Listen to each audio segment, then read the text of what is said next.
안녕하십니까, 문틀란TV입니다. 10일에 있었던 문재인의 취임 4주년 발언은 문재인이 바라보는 현실과 국민이 바라보는 현실이 얼마나 차이가 큰지 다시 한번 보여줬습니다. 자화자찬과 현실과 동떨어진 문재인의 주장은 그의 무능의 심각성을 다시 한번 보여준 삼류 저질 코미디였습니다. 문재인은 코로나 전쟁에서 끝이 보이기 시작했다고 또 과거의 헛소리를 반복했습니다. 백신 부족으로 이달 말까지 접종 차질이 발생하고 있고 접종률이 이제 7%를 간신히 넘긴 상황을 감안하면 현실과 한참 동떨어진 이야기입니다. 자영업자들이 간절히 요구하는 코로나 손실보상법 등 민감한 사안에 대해선 외면했습니다. 문재인은 4% 이상의 경제 성장 전망을 거론하며 경제협력개발기구 어느 나라보다 빠르게 코로나19 위기 전에 수준을 회복했다고 거짓말을 했습니다. 미국은 7%대 성장, 프랑스 5.8%, 영국도 5.3%의 성장이 전망되고 있습니다.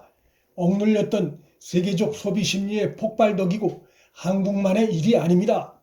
소득주도 성장으로 분배 지표가 개선됐다는 뻔뻔한 거짓 주장도 했습니다. 비정규직이 4년간 94만 명이 늘었고 정규직은 24만 명이 줄었습니다. 청년들이 느끼는 체감 실업률은 30% 가까이 치솟았습니다. 문재인은 경기가 회복되고 있다면서 추가적 재정 투입을 예고하는 앞뒤가 안 맞는 발언을 했는데 이는 세금을 동원해 단기 공공 일자리를 만들겠다는 꿍꿍이의 다름 아닙니다. 인사청문회는 오로지 흠결만 놓고 따지는 청문회가 됐다고 주장했는데 이 역시도 거짓말입니다.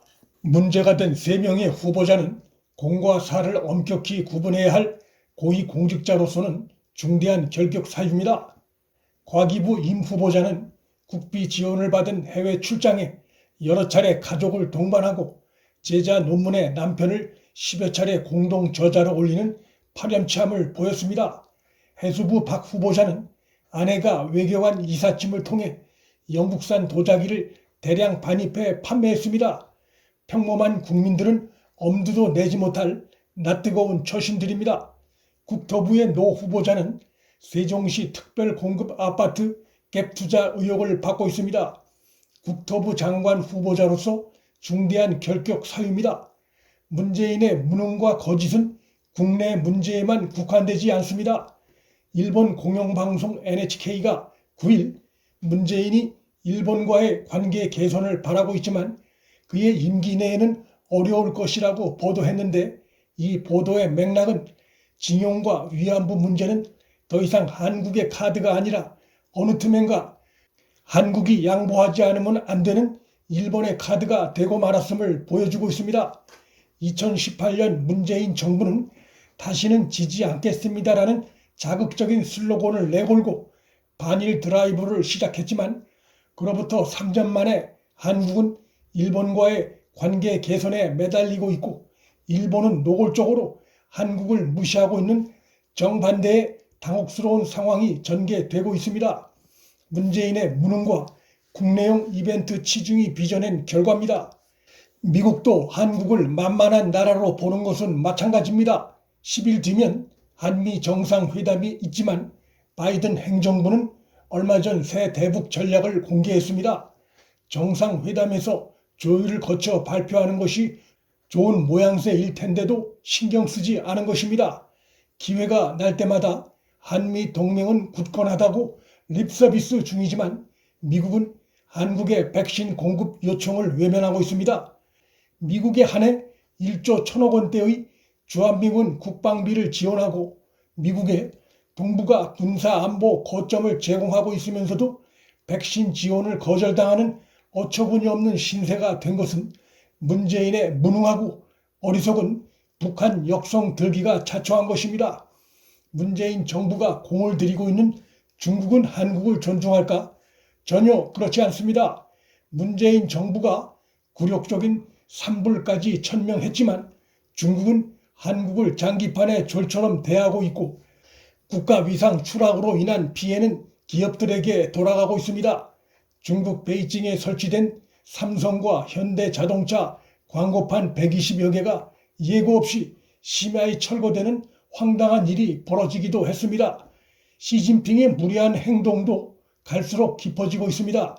그는 문재인의 정중한 방한 요청도 3년 넘게 알겠다는 말로 뭉개고 있습니다.